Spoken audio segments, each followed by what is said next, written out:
আসসালামু আলাইকুম, স্বাগতম সবাইকে কমপ্লেক্স নাম্বারের ক্লাসে। আজকে আমরা অনেক ইউনিক একটা টপিক নিয়ে আলোচনা করব, সেটা হচ্ছে ডি-ময়ভারস থিওরাম। তোমরা হয়তো অনেকের নাম শুনছো বাট জানো না জিনিসটা কি। ডি-ময়ভারস থিওরাম ব্যাপারটা কি? আচ্ছা ভাইয়া, তুমি আমাকে বলো তো, ধরো আমার কাছে এক্স স্কোয়ার ইকুয়ালস টু 2 আছে। এখান থেকে তুমি এক্স এর কয়টা মান পাবা? যেহেতু এক্স এর পাওয়ার 2 আছে, তো তুমি আমাকে বলবা ভাইয়া এখান থেকে এক্স এর মান আমি 2টা পাবো। যদি আমি তোমাকে x cube is equals to 1 দিই, এখান থেকে তুমি এক্স এর কয়টা মান পাবা? তুমি আমাকে বলবা ভাই এখান থেকে এক্স এর 3টা মান পাবো। অর্থাৎ তুমি খেয়াল করো, আমি তোমাকে পাওয়ার যতটা দিতেছি ঠিক তুমি ততটা মূল পাবা না? ঠিক ততটা মূল পাবা, রাইট? তাহলে পাওয়ার যতটা দিতেছি ঠিক ততটা মূল পাবা তুমি। এখন আমাদেরকে ডি-ময়ভারস কি বলছে? ডি-ময়ভারস বলছে, ধরো তোমার কাছে cos theta plus I sine theta to the power n আছে। এখান থেকে তুমি দুই ধরনের জিনিস পাইতে পারো। সেটা কি? যদি এই যে nটা আছে না, এই nটা যদি পূর্ণ সংখ্যার সেট থেকে আসে, তাহলে এখানে তুমি শুধুমাত্র একটা মান পাবা।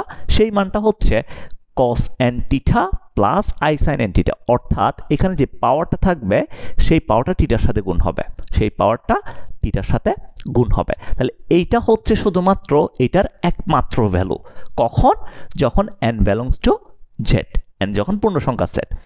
যখন n ভগ্নাংশ হবে, n যদি ভগ্নাংশ হয়, তখন আমাদেরকে ডি-ময়ভারস বলছে এই যে cos n theta plus I sine theta, যেটা আগে একমাত্র ভ্যালু ছিল, সেটা হবে তার অন্যতম ভ্যালু।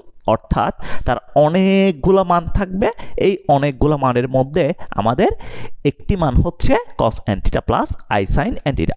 সো এখানে আসলে আমরা খুব বেশি ডিটেলসে পড়বো না, কারণ এটা তোমাদের সিলেবাসের অনেক অনেক অনেক অনেক বাইরে। যতটুকু লাগবে ঠিক ততটুকুই পড়বো। সো আমরা এখানে জাস্ট এই cos n theta plus I sign n theta এটাকে একমাত্র ভ্যালু ধরে আমরা ডি-ময়ভারস নিয়ে আমরা কাজ করব।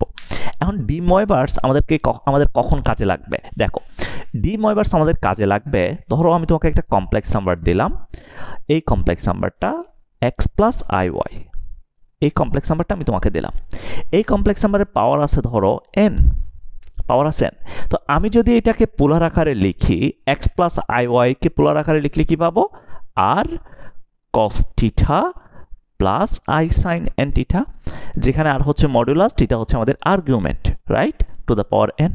তাহলে ভাই এখান থেকে আমরা কি এটা লিখতে পারি না? R to the power n into cos theta plus I sine theta to the power n, এটা লিখতে পারি আমরা। এখন তুমি দেখো তো, অ্যাকর্ডিং টু ডি-ময়ভারস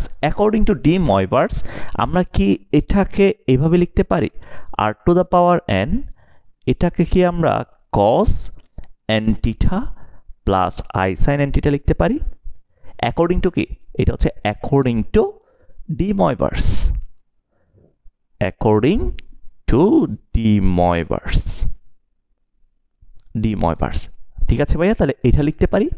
এখন আমাদেরকে অয়লার কি বলছিল দেখো, অয়লার বলছিল তোমার কাছে যদি কখনো এই টাইপের জিনিসপত্র থাকে, ধরো cos theta plus I sine theta, এই টাইপের জিনিসপত্র যদি তোমার কাছে থাকে, তাহলে তুমি এটাকে লিখতে পারো E to the power I theta. অর্থাৎ cos এবং সাইনের পাশে যে থাকবে সে এই জায়গায় চলে আসবে, এখানে যদি আলফা থাকে, এখানে যদি আলফা থাকে, তাহলে E to the power I alpha হবে।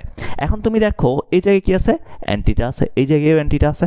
তো আমরা কি এটাকে চাইলে এইভাবে লিখতে পারি? R to the power n into E to the power I n theta, E to the power কত?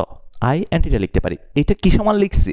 এই যে X plus I Y to the power n আছে, এই X plus I Y to the power n কে আমরা এইটা লিখছি R to the power n into E to the power I n theta. এখন ভাইয়া এই জায়গায় একটা জিনিস তুমি খেয়াল করো, আমরা যখন একটা কমপ্লেক্স নাম্বারকে এটা লিখি X plus I Y equals to R into E to the power I theta, এটা যখন লিখি আমাদের এই যে আরটা আছে, এই আরটা হচ্ছে এই এক্স প্লাস আই ওয়াই এর মডিউলাস, এই কমপ্লেক্স নাম্বারের মডিউলাস। আর থিটা ছিল এটার আর্গুমেন্ট, থিটা ছিল এটার আর্গুমেন্ট, মানে আই এর পাশে যে থাকে ই এর উপরে। তাহলে ভাইয়া এখান থেকে এই যে R to the power n আছে, আমি কি বলতে পারি এই R to the power n হচ্ছে X plus I Y to the power N এর মডিউলাস, অর্থাৎ আমি বলতে পারবো X plus I Y to the power N, এটার মডিউলাস হচ্ছে, এটার মডিউলাস কত? এটার মডিউলাস হচ্ছে R to the power N. R মানে কত? Root over X square plus Y square, এটা টু দ্য পাওয়ার এন।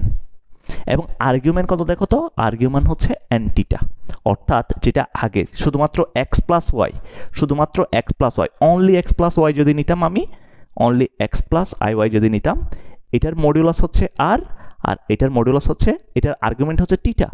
আমি যখন X plus I Y to the power N নিছি, এটার মডিউলাস হয়ে গেছে R to the power N, আর আর্গুমেন্ট হয়ে গেছে এন টিটা, আর্গুমেন্ট হয়ে গেছে এন টিটা। এই জিনিসটা হচ্ছে আমাদের কাজে লাগে ডি-ময়ভার্সের। অর্থাৎ আমি যখন একটা কমপ্লেক্স নাম্বারকে পাওয়ার করব, একটা কমপ্লেক্স নাম্বারকে পাওয়ার করলে তাহলে আমরা যখন মডিউলাস বের করব, মডিউলাসটা কি হয়ে যাবে?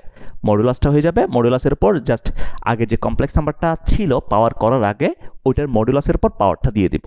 আর আর্গুমেন্ট বের করার সময় জাস্ট আগের মানে পাওয়ার দেওয়ার আগে যে আর্গুমেন্টটা ছিল ওইটার সাথে আমরা পাওয়ারটা গুণ করে দিব, তাহলে আমরা আর্গুমেন্টটা পেয়ে যাব।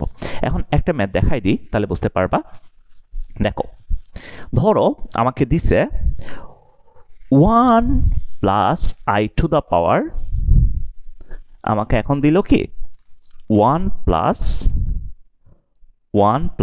আই টু দ্য পাওয়ার 12, এটা দিল। বলছে এই কমপ্লেক্স নাম্বারের মডিউলাস এবং আর্গুমেন্ট বের করো, এবং আর্গুমেন্ট বের করো। এই কমপ্লেক্স নাম্বারের মডিউলাস বের করো, এই কমপ্লেক্স নাম্বারের আর্গুমেন্ট বের করো। কেমনে বের করব? খেয়াল করো, এখানে কি আছে? 1 plus I to the power 12 আছে। সো ভয় পাওয়ার কি দরকার আছে? ভয় পাওয়ার দরকার নাই। তুমি জাস্ট প্রথমে কি করবা? প্রথমে পাওয়ার ছাড়া যে আছে 1 প্লাস আই, মানে আমি প্রথমে পাওয়ারটাকে বাইরে রাখলাম, 1 প্লাস আই আছে। সো 1 প্লাস আই এর জন্য যদি আমি মডিউলাস বের করি, 1 প্লাস আই এর জন্য, 1 প্লাস আই এর জন্য কত হবে ভাইয়া? 1 প্লাস আই এর জন্য হবে R equals to root over 1 square plus 1 square equals হচ্ছে রুট 2। তো এটার জন্য আর্গুমেন্ট কত? আর্গুমেন্ট এটা ইকুয়ালস হচ্ছে tan ইনভার্স 1/1 অর্থাৎ π/4, π/4। এটা হচ্ছে 1 প্লাস আই এর জন্য। এখন আমি 1 প্লাস, দেখো 1 plus I to the power 12, এটাকে কি লিখতে পারি? এটাকে লিখতে পারি, এই যে আর কত আছে? আর হচ্ছে রুট 2 আছে, তাহলে root 2 to the power 12 into E to the power I into N theta. N কত? 12 ইন্টু π/4, 12 ইন্টু কত? π/4। তাহলে দেখো তো 1 plus I to the power 12, এটার মডিউলাস কত আসছে? তাহলে আমরা বলতে পারি 1 plus I to the power 12, এটার মডিউলাস হচ্ছে root 2 to the power 12, root 2 to the power কত? 12। এবং এটা যদি আর্গুমেন্ট বলি তোমাকে, argument of 1 plus I to the power 12, এটার আর্গুমেন্ট কত দেখো তো? আর্গুমেন্ট হচ্ছে 12 ইন্টু π/4, 12 ইন্টু π/4 ইকুয়ালস টু কত? 3π, ইকুয়ালস টু 3π। এই জায়গায় তুমি একটা জিনিস খেয়াল করো ভাইয়া, আমরা এতদিন ধরে যে আর্গুমেন্ট বের করছি সেটা ছিল -π থেকে π এর মধ্যে, যেটা আমাদের মুখ্য আর্গুমেন্ট ছিল। বাট এটা আমাদের মুখ্য আর্গুমেন্টের মধ্যে আসে নাই, এটা আমাদের কিসে আসছে? একটা আর্গুমেন্ট আসছে, একটা আর্গুমেন্ট আসে, মুখ্য আর্গুমেন্টে আসে নাই। তার মানে তুমি একটা জিনিস মাথায় রাখবা, তুমি যদি কমপ্লেক্স নাম্বারকে পাওয়ার করো, তোমার এমনও আর্গুমেন্ট আসতে পারে যেটা হচ্ছে তোমার প্রিন্সিপাল আর্গুমেন্টের মধ্যে পড়ে না। ক্লিয়ার?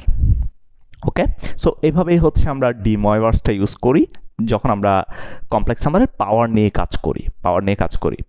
এই কমপ্লেক্স নাম্বারের আরও একটা হচ্ছে ব্যবহার আছে, ওই যে ভগ্নাংশের কথা বলছিলাম না, অন্যতম ভ্যালু ডি-ময়ভার্সের, ওইটা দিয়ে আমাদের যে মূলের কাহিনী আছে, বর্গমূল, ঘনমূল, চতুর্থমূল, ষষ্ঠমূল, এই যে কাহিনীগুলো আছে না, মূলের কাহিনীগুলো বের করা যায়। সো আমরা আসলে ওইটা দেখবো না, ওইটা খুব একটা দেখবো না, ওইটা একটু টাফ তোমাদের জন্য। জাস্ট আমরা ডি-ময়ভার্সটা কাজে লাগাবো এই টাইপের জিনিসপত্রে, যখন আমরা পাওয়ারটা পূর্ণ সংখ্যায় দেখব। বুঝতে পেরেছো ভাইয়া? ঠিক আছে, তাহলে আজকে এই পর্যন্ত থাক। সবাই ভালো থাকো। আল্লাহ হাফেজ, টাটা।